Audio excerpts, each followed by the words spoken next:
Clinham Live. Clinham Live. What do I say? Apart from the fact that, what do I say? Don't say it. No, wait. Money can change hands. Apart from being much loved colleagues of mine, they also established themselves long before in their own right with the Turin Shroud, which you've been given a copy of, and with their bestseller Templar Revelation. The position they take in this is controversial, to say the least. What would we expect? They deal with something, however, which is very important and which is what they're going to be addressing on today, which is the Templars' interest in John the Baptist and perhaps devotion more closely to John the Baptist, and I'm referring to the ancient order now particularly, and to the Johannite tradition, than to the what we would term conventional Christianity, i.e. the teachings of the Baptist as put forward by Christ later on. I won't go much further than that, because otherwise Lynn will start saying I'm wrong. So, and she's our sort of Übersturmbannführer. So I won't risk the wrath. I will say that their book is on sale outside, and they'll be delighted to sign copies at no extra charge. And I will let them loose on you. I can say nothing else. Thank you.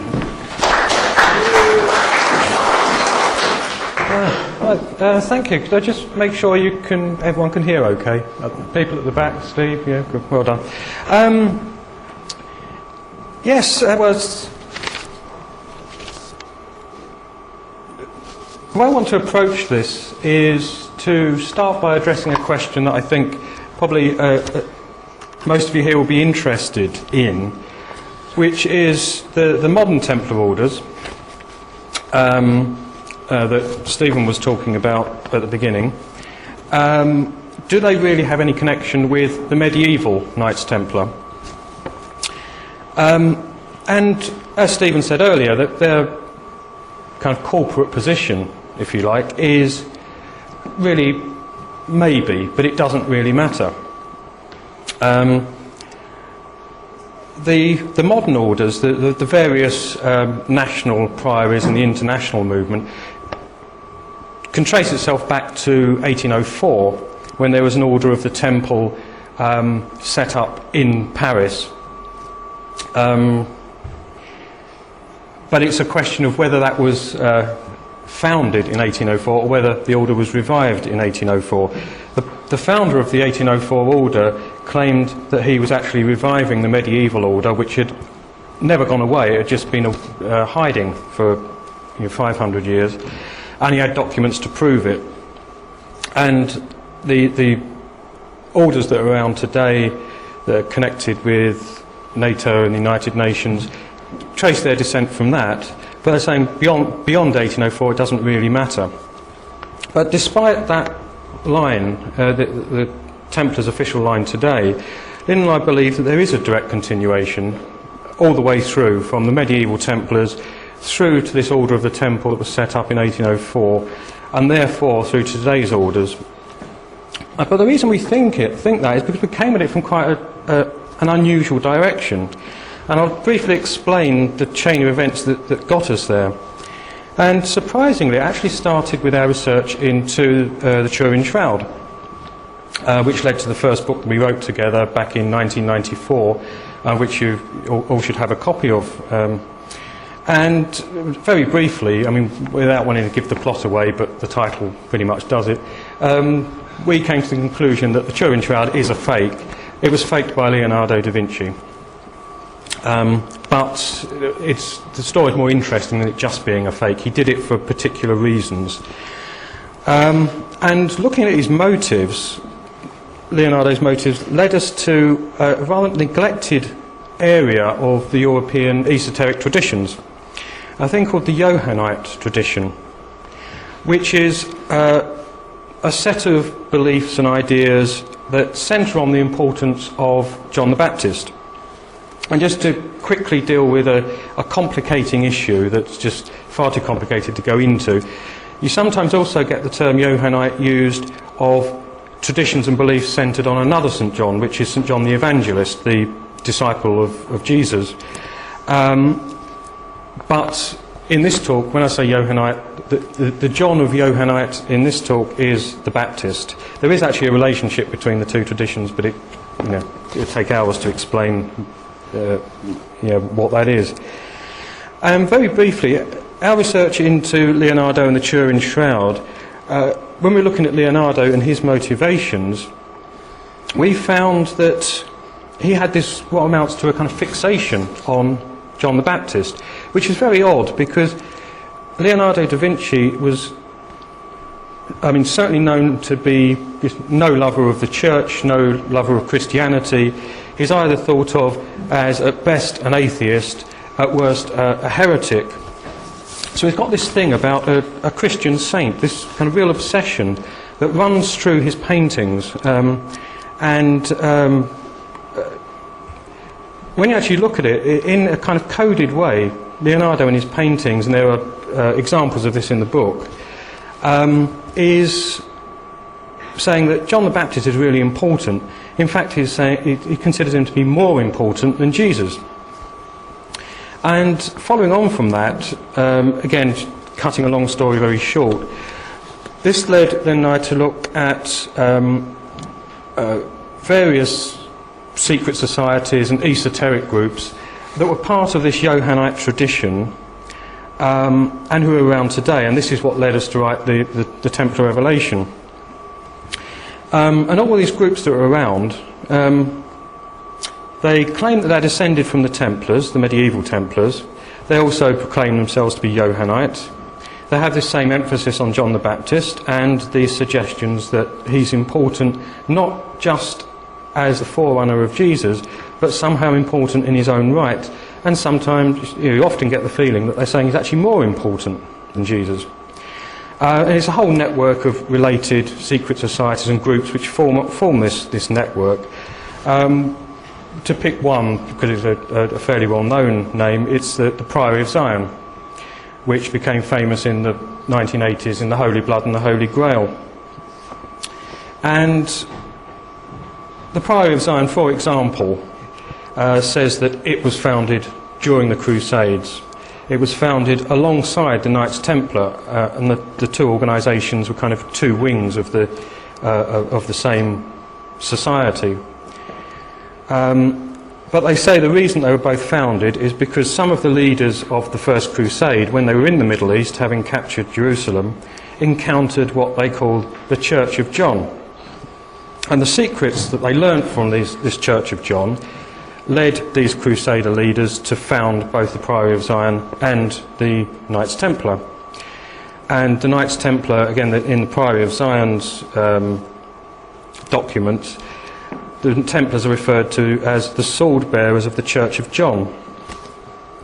Priory of Sion also present a list of their alleged Grand Masters since the 12th century, which includes all kinds of famous names throughout history, including Leonardo da Vinci, who they say was Grand Master in his day, which is obviously why we started getting interested in this.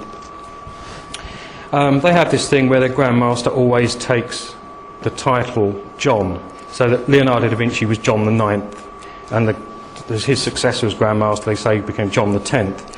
But they actually start, their first Grand Master, who was a French knight back in the Crusades, is listed as John the 2nd. And if you ask the Priory of Sion why, who was John the 1st, they say that, just enigmatically, that the title John the 1st is symbolically reserved for Christ. And which makes you think, well, why should Jesus, assuming when they say Christ they mean Jesus, be honoured by being given the name John? Now this network of societies, the Priory of Sion, as a lot of you probably realise, is really controversial. It claims it's been around for 900 years. Its critics say it was made up in 1956. And very briefly, and it's something we've firmed up on since we wrote Templar Revelation, Lynn and I think actually the Priory of Sion as such was created in 1956. but it was a front for other societies that have a bit of a better pedigree that you can trace back for 200, 250 years. Okay, it's not 900 years, but it's further back than 1956. And they're passing on bits and pieces of these esoteric traditions from these Johannite groups. All of these societies you can trace back to a system, kind of irregular system of Freemasonry called the Strict Templar Observance, which was founded in the middle of the 1700s. In fact, it called itself Strict Templar Observance later. When it was originally formed, it was called the Brethren of St. John the Baptist. And this was the first Masonic system that explicitly claimed that Freemasonry had its origins amongst fugitive Knights Templar who had fled to Scotland and to keep themselves secret, had formed an underground organisation that became Freemasonry. But the claims of the Strict Templar Observance, particularly the claims of a Templar heritage, were rejected by mainstream Freemasons, eventually even rejected by itself later. But it did survive, and several other sort of esoterically based Masonic systems, the ones that are all connected to the Priory of Sion today, evolved from that and are still around. But of course, this idea that Freemasonry, that there's a link between Templars and Freemasonry that happened in Scotland, is taken a lot more seriously today. There's a lot more historical evidence. For example, Roslin Chapel, where I think most of you are going tomorrow, if you haven't already been, is an important link in that chain between Templars and Masons. And Len and I personally are convinced that there is a connection between Freemasonry and the medieval Templars. The interesting thing is that the first people to really make that claim of a link between Templars and Masons wasn't the Masons, it was actually their opponents, their enemies, the Catholic Church. In 1738, the Pope, Clement XII, issued this edict sort of basically condemning Freemasonry on the grounds that it was a continuation of the Knights Templar, which a previous Pope had abolished, and because of the heretical practice of its members. Then if you actually turn to the mainstream Freemasonry, just in the form that we're familiar with today, again you've got this undercurrent of veneration for John the Baptist, alongside John the Evangelist, but it's the two St. Johns are important. And it's been there right from the beginning, from when we first know of Freemasonry. And two things are very clear, that this emphasis on John the Baptist is considered vitally important, but Freemasons have actually no idea why. And you find a lot of Masonic writings amongst their historians and scholars trying to work out this question, why do we have this thing particularly about John the Baptist? The Masonic oath is sworn to the Holy Saint John. You find a lot of John, sort of Johannite symbolism in Freemasonry. The feast day of John the Baptist, which is the 24th of June, was a very important day to the Freemasons, as it had been to the Templars. Grand Lodge of England, the central authority for Freemasonry in England, was deliberately founded on John the Baptist Day in 1717.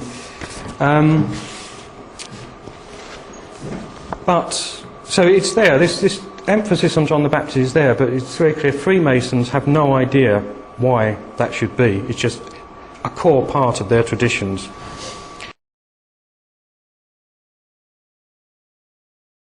And then when we look at the Order of the Temple that was established in 1804, the one from which the modern Templar organisations are descended, we find the same connections.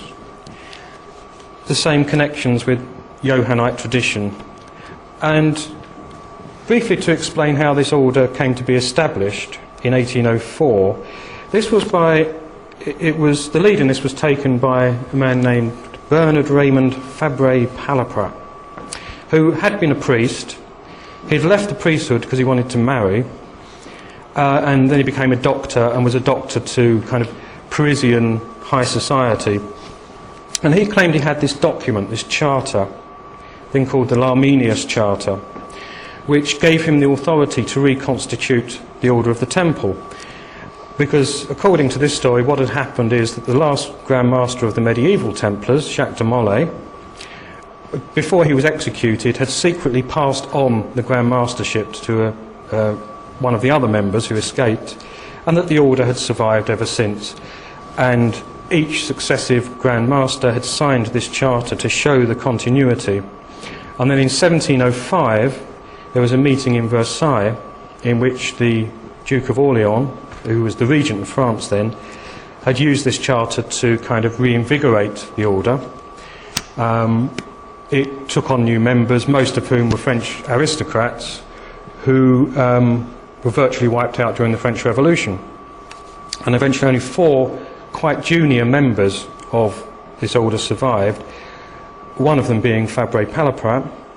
And after the dust had settled after the French Revolution, he decided it was time to bring the order back, so he announced it again, and they started taking on new members, and it began to flourish, and it's continued on to this day.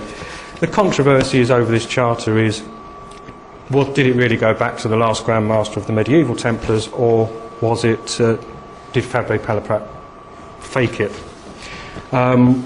No one can be sure. There's no conclusive evidence that this charter is genuine. There's no conclusive evidence that it's fake. So, everyone has to make up their own mind. But Fabre Palaprat did something else. He didn't just revive the Order of the Temple, but he revived it specifically as a Johannite religious, or with Johannite doctrines, because he claimed, based on the documentation that he said came from the medieval Templars, that the medieval Templars had been Johannite. So he set up his order to be a Johannite one, which is... and this nearly kind of destroyed the order before it really took off, because it kind of split the order apart. And eventually he lost the battle, because after he died, the leaders that took over the Order of the Temple totally rejected the Johannite doctrines and decreed that the order at that stage should be only open to Catholics. It's since been changed so it's open to Christians. And the way they looked at it was that although Fabre Palaprat was the real founder of the order and should be applauded for that, this thing about Johannites was a bit of a eccentricity, a bit of a folly of his, that it was all a bit embarrassing and should be forgotten about. And it had nothing to do with the Templars either in today or in 1804 or in the Middle Ages. So summarising what I've just said is that for the last 250 years or so, there have been a few different groups around who've claimed this Templar heritage, or in the case of Freemasonry, have had it claimed for them, although they themselves don't accept it.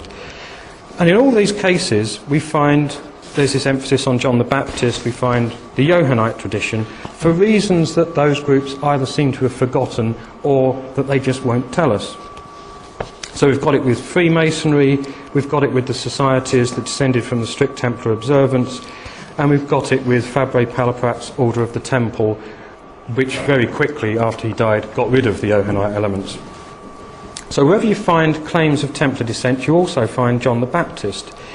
So the question that we really got to ask ourselves was, can we use that to see if there really is a link between modern orders and the medieval order?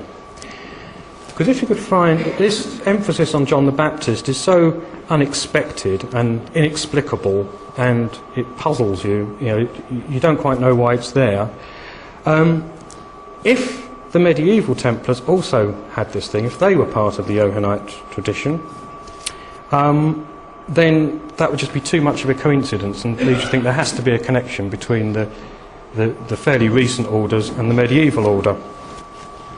Fabre Palaprat, as I said, was said based on the records that he had, said the medieval order had been Johannite, but his records are suspect.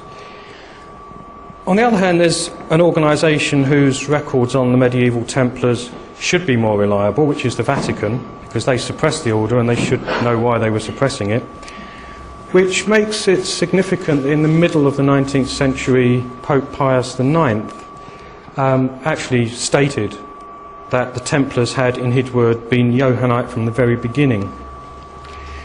And when you actually start to look at it, yes, the medieval Templars did have this veneration for John the Baptist. In the words of the French researcher Michel Lamy, who's written an excellent book on the esoteric side of the Templars, but it's not been translated into English. But he says that, quotes, the Templars rendered a veritable cult to John the Baptist. A lot of their chapels and churches were dedicated to him, particularly in France. But they also seemed to like to hide the fact that they had this veneration for John the Baptist. It was very much the same way that Leonardo did in his paintings. It's like you would put symbols into, the Templars would use symbols that they knew referred to John the Baptist, but that other people around them didn't. It's as if they didn't really want people to know about it. It's a secret thing, which makes you wonder, well, why should it be secret? Because John the Baptist, a saint, there should be nothing dubious about venerating him. But why do they try and hide it behind these symbols?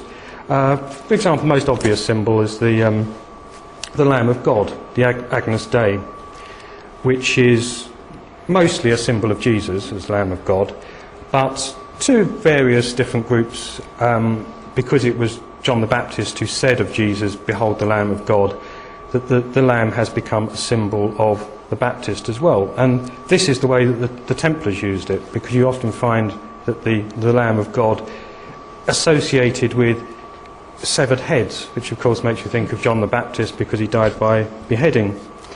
Interestingly, Leonardo da Vinci also used the Lamb of God in his paintings to represent John the Baptist. There's some pictures in the Shroud book that explain that.